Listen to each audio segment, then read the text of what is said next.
Shalom, Bapak Ibu Saudara.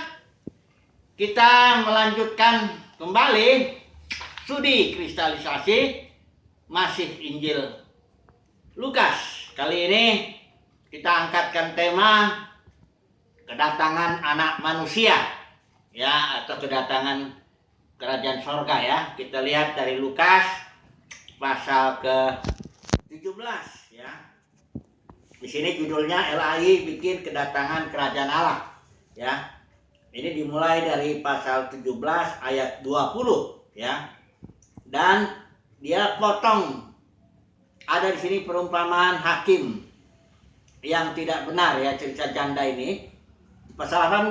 Padahal perikop kedatangan kerajaan Allah atau kedatangan anak manusia itu ini masih bicara sampai di pasal 18 ayat yang 8. Mengapa demikian? Karena di ayat 8 pasal 18 itu Tuhan berkata begini, "Aku berkata kepadamu, ia akan segera membenarkan mereka.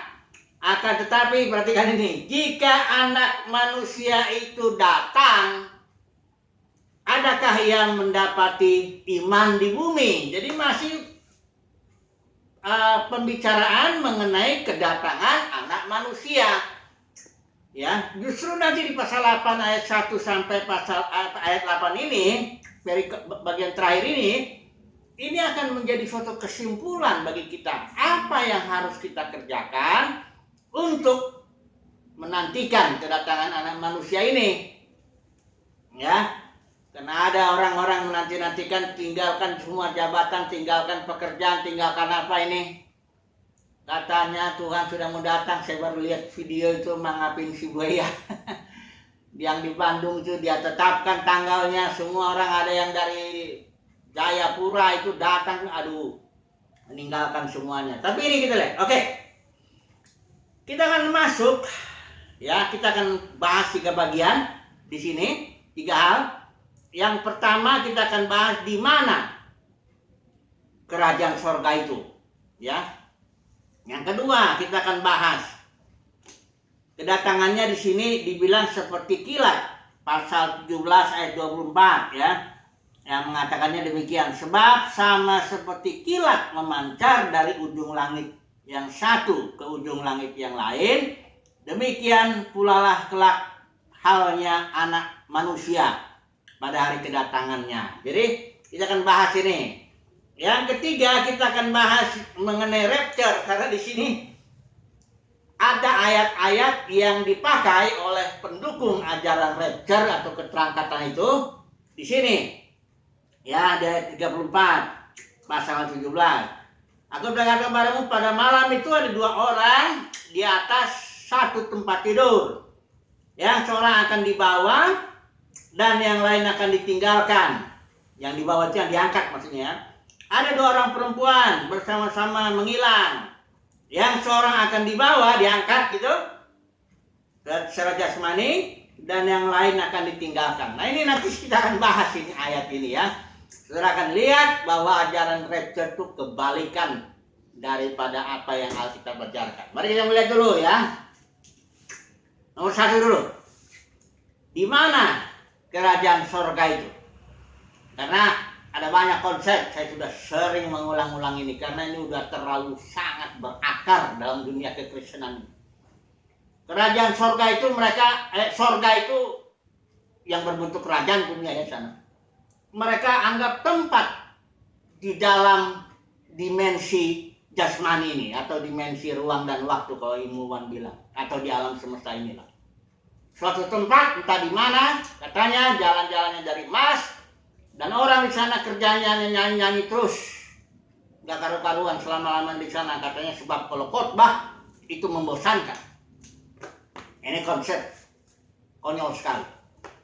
Jadi sorga itu dulu, ya. Ini Alkitab jelas mengatakan bahwa sorga maupun bumi maupun alam di bawah bumi ini 3 dimensi yang diciptakan oleh Tuhan. Dimensi sorgawi 1, dimensi bumi yang ilmuwan bilang dimensi ruang dan waktu, dan dimensi alam di bawah bumi lebih rendah lagi, ya. Dimensi sorga ini Tuhan menaruh tahtanya di situ. Wahyu pasal 4, pasal 5 jelas membicarakan dimensi surgawi. Dia bilang sama Yohanes, sama malaikat, naik ke sini. Waktu Yohanes naik, dia tidak naik secara jasmani. Artinya dia masuk ke alam roh. Di situ dibilang, di situ aku dikuasai oleh roh. Jadi waktu maksudnya naik, artinya masuklah ke satu dimensi roh, dimensi yang lebih tinggi daripada yang kau tinggal di pulau Patmos itu. Jadi Tuhan taruh tahtanya, tapi Tuhan sendiri berada di dalam dimensi kekal. Bahkan dia itu adalah kekal. Sorga di atas segala sorga, kata Salomo. Tak bisa menampung Tuhan, karena Tuhan itu dimensi lebih tinggi. Maka kita bilang di sini tidak ada seorang pun yang pernah melihat Tuhan. Dia dimensi kekal. Alkitab tidak bicara apapun mengenai kekekalan itu. Dari mana kita bisa tahu? Itu nggak tahu. Ya, dimensi bahasanya apa? Jelas nggak ada waktu di situ. Karena bahasa kita pun bahasa waktu. Hari ini, kemarin, besok, yang akan datang. Tidak bisa, ya. Jadi Tuhan menaruh tahtanya, dan konsep surga itu di suatu dimensi, di mana dimensi lebih tinggi dari alam jasmani ini, di mana Tuhan menaruh tahtanya di situ. Kalau kita lihat pasal 4, pasal 5 Wahyu itu, di situ ada 24 tua, 4 malu sebanyak. Kita nggak cerita dulu. Yang jelas, di mana sekarang dimensi yang lebih tinggi itu? Higher run, atau ya, dimensi yang lebih tinggi itu ada di mana? Nah, ini yang kita mau bahas. Mari kita melihat dulu. Kalau kita nggak tahu di sorga di mana, nanti kita pikir anak manusia datang dari atas sana. Orang selalu melihat dia, apalagi dengan ajaran rapture ini, ya. Kita diangkat katanya secara jasmani, jadi sangat-sangat jasmani. Maka itu kita lihat dulu di mana dia dimensi sorgawi itu. Mari kita melihat dulu satu ayat ini. Cerita ini, ya. Ayat 20, ya. Pasal 17. Atas pertanyaan orang-orang Farisi, apabila kerajaan Allah akan datang, ini maksud dia orang Farisi nanya sama Yesus, kapan ya kerajaan Allah itu akan datang? Yesus menjawabnya begini, perhatikan ini. Kerajaan Allah datang tanpa tanda-tanda lahiriah.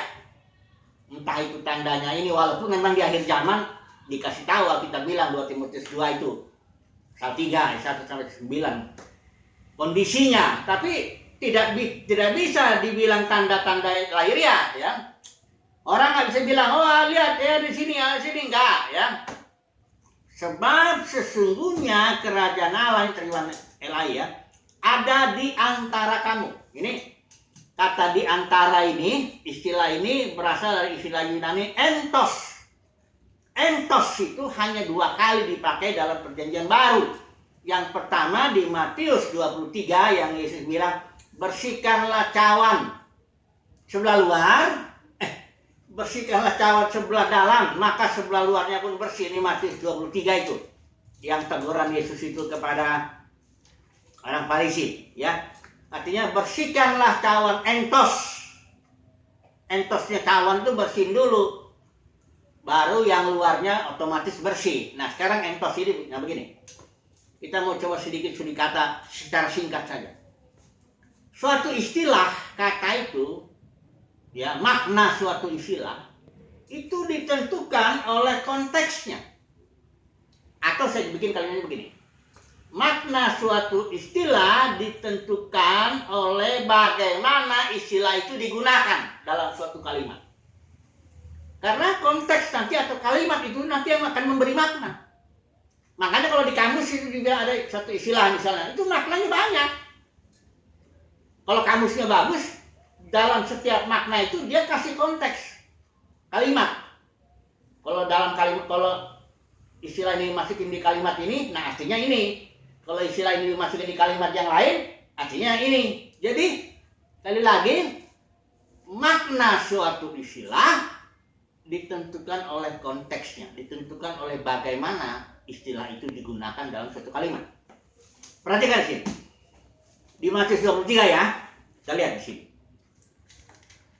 Kalimatnya, bersihkanlah entos cawan itu, maka sebelah luarnya akan bersih. Dari cara menggunakan entos dalam kalimat di Matius 23 ini, jelas orang harus mengartikan entos itu di dalam. Tidak mungkin di antara. Karena kalau diterjemahkan di antara seperti di Lukas 17, jadi aneh. Kalimatnya begini. Bersihkanlah entos atau di antara cawan, maka sebelah luarnya bersih. Kan nggak mungkin, kan? Nggak mungkin di antara, toh? Harus di dalam. Jadi makna dari entos itu jelas dari penggunaannya di Matius 23 adalah di dalam. Nah, sekarang di pasal 17 ini memang bisa dua-duanya, bisa di dalam, bisa di antara, ya. Sekarang memang satu istilah biasanya ada istilah itu makna yang utama, ada makna sampingannya. Tapi karena ini hanya muncul 2 kali dalam perjanjian baru, untuk amannya, ya, untuk masuk akalnya lah, kita tentu akan menafsirkan entos ini dari kalimat yang jelas. Di Matius 23 jelasnya dia itu, bahwa artinya itu di dalam. Dan kalau kita lihat terjemahan-terjemahan selain lain, terutama yang bahasa Inggris, itu semuanya pakai istilah within, di dalam. Ya. Jadi amannya, ya, masuk akalnya, entos itu adalah di dalam, bukan di antara. Jadi kalimat ini artinya begini. Sesungguhnya kerajaan Allah ada di dalam kamu. Itu yang betul. Perhatikan dulu ini, ya. Ini Yesus sedang ngomong konteksnya dengan orang Farisi yang menentang dia. Jadi Yesus bilang begini, kerajaan Allah itu di dalam kamu, hai orang-orang Farisi. Kira-kira begitu. Ini sudah pikir begitu. Kerajaan Allah di dalam, kerajaan surga di dalam orang Farisi. Iya, hanya efek daripada kerajaan surga itu tidak ada dalam diri orang Farisi ahli Taurat. Karena apa? Karena mereka menolak raja di atas segala raja yang bertakhta di situ. Yaitu Yesus sendiri, kan. Jadi kerajaan surga itu atau surga itu ada di dalam semua manusia yang menerima Yesus maupun yang tidak menerima Yesus sebagai raja. Hanya bedanya, bagi orang yang menerima Yesus sebagai raja, dimensi yang lebih tinggi yang di dalam kita ini memberi efek kepada jiwa kita dan kepada tubuh kita dan kepada kehidupan kita sehari-hari. Tapi bagi mereka yang tidak menerima Yesus sebagai raja dan Tuhan, tetap kerajaan surga, tetap surga di dalam mereka. Hanya tidak ada efeknya. Kayak orang buta, ya, kayak saya nih, ya. Saya buta, tuli, nggak bisa ngomong lagi. Pokoknya 5 panca itu nggak bisa apa-apa. Kalaupun saya ada di dimensi ruang dan waktu ini, saya nggak merasakan apa-apa. Padahal saya di situ. Nggak ada efeknya. Karena apa?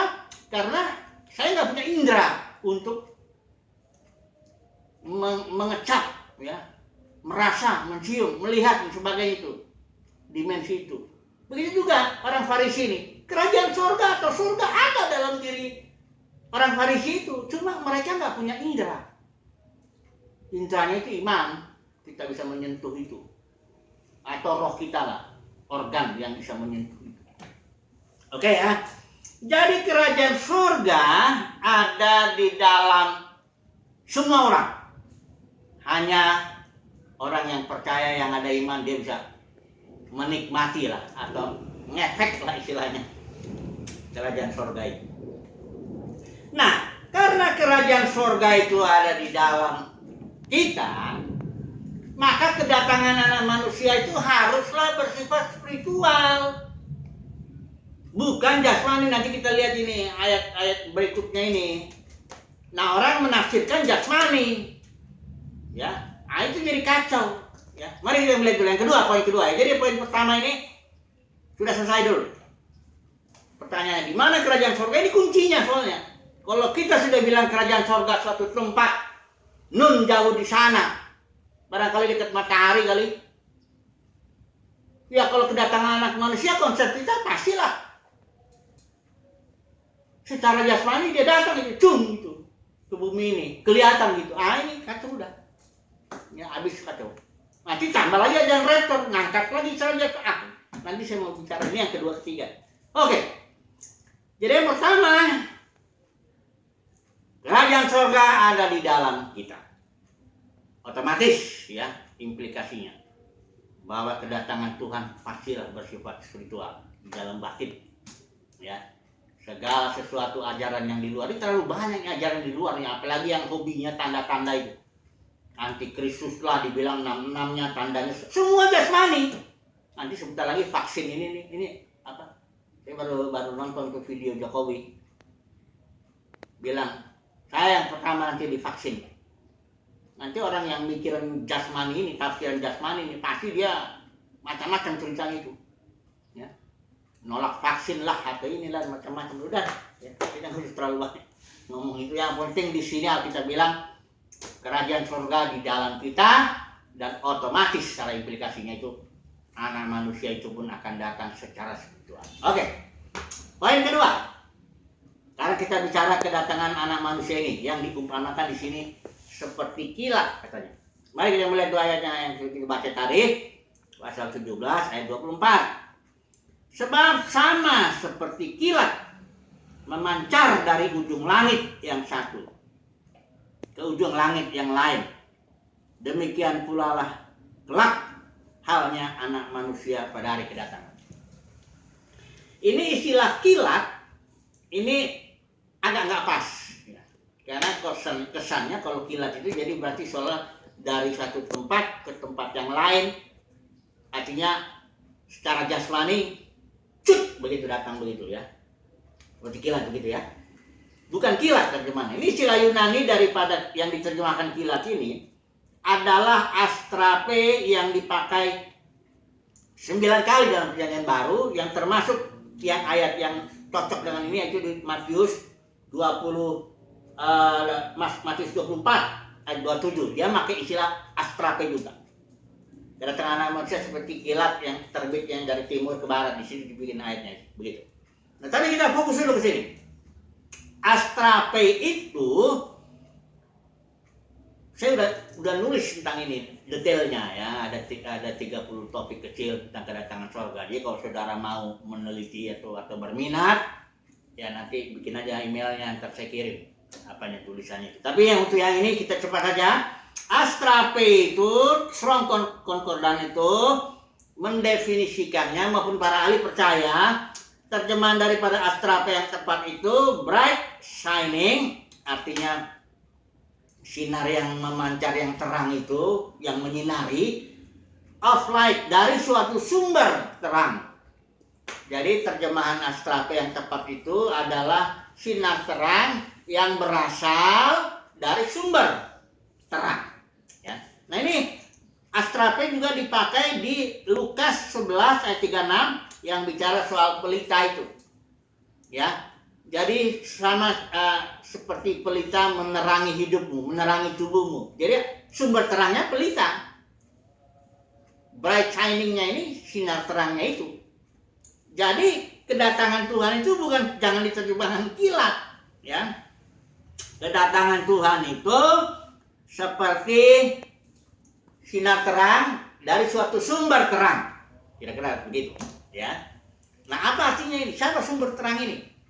Ya, kalau di kitab Matius itu dibilang dia dari timur ke barat, ya itu kan matahari toh, karena Tuhan juga itu matahari kebenaran ya, di kitab Maleakhi maupun di Mazmur 84 ayat 11 Tuhan itu adalah matahari ya.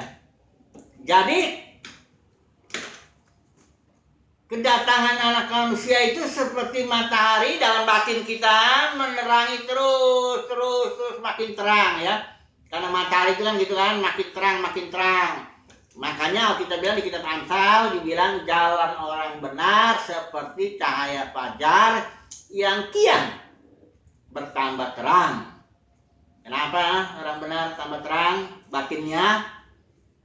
Karena di dalam batinnya Tuhan datang seperti cahaya matahari itu, menerangi makin terang. Jadi Tuhan itu sudah datang dalam batin kita, sedang datang terus menerangi, dan akan datang terus sampai kita full secara manifestasi kedatangan Tuhan, full kerajaan surga datang ke bumi ini, terekspresi di bumi ini. Jadi pengertiannya begini, Matius 17:24, ya, jangan jasmani, Tuhan datang dari sana. Bukan begitu, ya. Tapi Tuhan dalam batin kita ini sebagai matahari kebenaran, dia terangi terus, makin terang, sehingga otomatis jalan kita seperti cahaya fajar yang kian bertambah terang sampai rembang tengah hari. Ini kedatangan Tuhan. Ya. Makanya dibilang di sini, tapi perhatikan ini. Tetapi ayat 25, ini ayat 24, ayat kedatangan Tuhan kayak kilat, kayak sumber terang ini. Tetapi, ini ayat 25, kenapa dia dibilang? Tetapi ia harus menanggung banyak penderitaan dahulu. Karena roh itu belum datang, kalau Yesus belum dimuliakan. Jadi Yesus harus mati, bangkit naik ke surga. Duduk dari sebelah kanan Bapa itu, baru dia itu turun, ya. Ingat khotbah Petrus itu di Kisah Para Rasul. Pencurahan Roh Kudus dasarnya adalah karena Yesus sudah diangkat, sudah dimuliakan, ditetapkan sebagai Tuhan dan Kristus. Jadi itu makanya ayat 2 dibilang, tetapi harus menanggung penderitaan dulu, harus melewati mati-matinya surga, baru dia bisa datang seperti cahaya matahari di dalam batin orang-orang percaya. Kira-kira begitu ya. Oke, sambung yang ketiga, rapture ini, ya. Matius 17 ini. Ini saudaraku, saya udah tulis itu sejarahnya rapture itu. Rapture itu pertama istilahnya nggak ada di Alkitab, kedua itu baru ajaran itu. Itu ajaran baru tahun 1825. Kira-kira begini ceritanya. Margaret McDonald ada seorang perempuan dalam satu ibadah, ya, di gereja Edward Irving. Dia ibadah trance. Trance itu artinya apa ya? Kayak hilang kesadaran gitu. Tiba-tiba dia ngelihat orang-orang pada diangkat-angkat gitu. Terangkat-terangkat begitu. Nah, konsep ini dibawa oleh Edward Irving ke J.N. Derby. J.N. Derby ini tahun 1825 di Inggris. Di semua di Inggris kejadiannya. Ini orang yang memang jago ini. John Nelson Darby itu pemimpin dari gerakan The Brethren, teologi dispensasi itu. Jadi ada John Nelson Darby, ada Mackintosh, ada juga B.H. Pember. Ini orang-orang hebat. Yang kita kenal barangkali George Muller yang bikin 10.000 anak yatim piatu itu hanya modal iman. Ya emang hebat ini gerakan Tapi masalahnya yang John Nelson Darby ini mengambil cerita itu nggak dari Alkitab, dan dia buktikan baru dari Alkitab. Jadi awalnya ajaran rapture itu bukan dari Alkitab. Itu Rasul Paulus itu siapa tuh? Petrus, Yohanes, atau yang di bawahnya itu Bapak Gereja, Polikarpus, ada Clement, ada Antioch Ignatius, semuanya nggak tahu mengenai, bahkan Calvin aku nggak tahu juga. Ini baru tahun 1825 abad 19 ini ajaran. Cuma ajaran ini dari The Brethren itu dibawa ke Amerika, dipopulerkan oleh itu Soviet Bible itu, Alkitab yang dimana footnote-nya, catatan kakinya itu mengajarkan ajaran-ajaran di dispensasi ini, termasuk rapture. Nah, Amerika kan jago dagang, dan juga apa yang dibikin oleh Amerika selain dibikin oleh dunia ini, ya. Ada yang bilang para kadrun di Amerika itu juga, nabi-nabi kadrun itu juga kalau dia ngomong, ya udah semuanya ikut aja, percaya aja nubuat-nubuatnya. Nah itu dia, Soviet Bible itu di Amerika didagangkan, udah seluruh dunia akhirnya tahu mengenai rapture ini. Seolah-olah rapture itu dari Alkitab, padahal bukan. Nah ini lihat, Alkitab itu kebalikannya daripada rapture, ya. Nah jadi oke, kita lihat langsung Alkitab ini. Aku berkata pada malam itu kalau ada 2 orang, satu dibawa, artinya diangkat itu, yang lain tinggal di bumi. Saudara lihat konteksnya ini. Ini konteksnya, lihat zaman Nuh dan zaman Lot. Ya, ini lihat ayat yang di atasnya. Makanya kalau baca Alkitab tuh lihat dulu konteksnya, itu sangat penting. Di zaman Nuh yang diangkat itu, yang dibawa itu siapa? Orang jahat. Orang-orang yang badung itu, orang-orang yang mabuk, yang makan minum apa semua, nggak peduli Tuhan. Itu diangkat oleh air bah, diangkatnya. Yang tinggal di bumi sama, itu Nuh, 8 orang ya, dengan istri anak istri yang sebagainya. Jadi yang di sini yang jahat itu yang diangkat. Karena kenapa? Karena bumi ini fokus rencana Tuhan. Orang berbagai orang lemah lembut karena mereka akan memiliki bumi, ya. Bahkan surga, datanglah kerajaanmu, jadi kehendakmu di bumi. Jadi bumi ini fokus Tuhan, bukan sorga. Nah ini karena udah banyak pengkhotbah bilang sorga fokus kita, The world is not my home. Ada lagunya itu. Jadi maunya diangkat aja. Padahal yang diangkat itu di sini orang-orang jahat. Terus zaman Lot. Siapa yang diangkat dan siapa yang tinggal di bumi? Kan Lot orang benar. Istrinya itu yang justru nengok-nengok itu yang diangkat. Diangkat oleh apa? Oleh apa tuh api belerang itu loh. Karena bumi ini upah bagi orang-orang lemah lembut, orang-orang benar akan memerintah di bumi. Dilihat aja di Alkitab di Wahyu pasal 2 pasal 3 banyak. Ya. Jadi ajaran rapture yang katanya orang kudus diangkat itu kebalikan. Pas di ayat ini justru orang jahat itu pergi sana. Kita di sini orang-orang benar akan memerintah di bumi. Bumi ini warisan kita kok, milik kita ini. Jangan masa kita yang harus pergi. Antikristus semua yang jahat-jahat pergi sana. Kita mau memerintah bumi ini. Kerajaan sorga mesti datang ke bumi, terekspresi di bumi ini. Jadi jangan lagi ya pegang konsep-konsep yang aneh-aneh ya. Apalagi saya belakangan dapat video. Udah 2 video saya keterangkatan itu. Jadi ada orang lagi khotbah tiba-tiba dia loncat tinggal bajunya ini, ya. Yang paling konyol yang lagi bawa mobil itu dia pergi, ini tabrakan. Celaka lagi yang pesawat itu, yang diangkat itu katanya itu pilotnya, langsung itu pesawat nyungsep, buang. Kasihan sekali lah orang yang di dalam itu sudah bayar ongkos pesawat, barangkali dia mau menemui sanak saudaranya, dia nyungsep gara-gara konsep ajaran keterangkatan itu. Ini tolong deh ya, kalau nggak punya pewahyuan, itu harus pakai akal sehat. Ini dunia kita ini kacau nih. Kalau pewahyuan nggak dapat, akal sehatnya nggak dipakai. Mau jadi apa ini kita? Kayak gitulah ajaran rapture itu. Orang pilot diangkat nyungsep pesawat dan sebagainya, aneh ya. Tolong dah ya, itu dipakailah akal sehat. Ini saya sering tuh dengar video Ade Armando. Mereka aja ajarin gitu, pakai akal sehat. Kalau nggak pakai akal sehat, kacau di kita ini. Jadi masuk akal nggak sih itu ajaran tuh diangkat-angkat begitu pesawat nyungsep lah, mobil lah, macam-macam, ngawur, ya. Alkitab pun enggak. Saya janjikan, pastikan ya, saudara tidak akan diangkat kecuali kalau saudara jahat. Nanti diangkat oleh aibah barangkali, diangkat oleh COVID, diangkat oleh macam-macam barangkali ya. Yang jelas orang benar mewarisi bumi. Jadi saya koreksi dulu sedikit, nanti saya pikir COVID itu untuk orang jahat semua, enggak juga. Ya. Oke lah, tapi yang jelas kita akan mewarisi bumi ini. Oke, kesimpulannya apa? Nah, ini kesimpulannya ini di sini nih.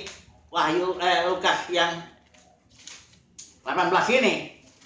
Lukas 18 tentang di sini perumpamaan janda ini, ya. Waktu Tuhan Yesus datang, anak manusia itu datang, dia akan cari satu hal di sini. Dia cari iman. Ya. Iman, kalau dalam cerita ini singkat aja.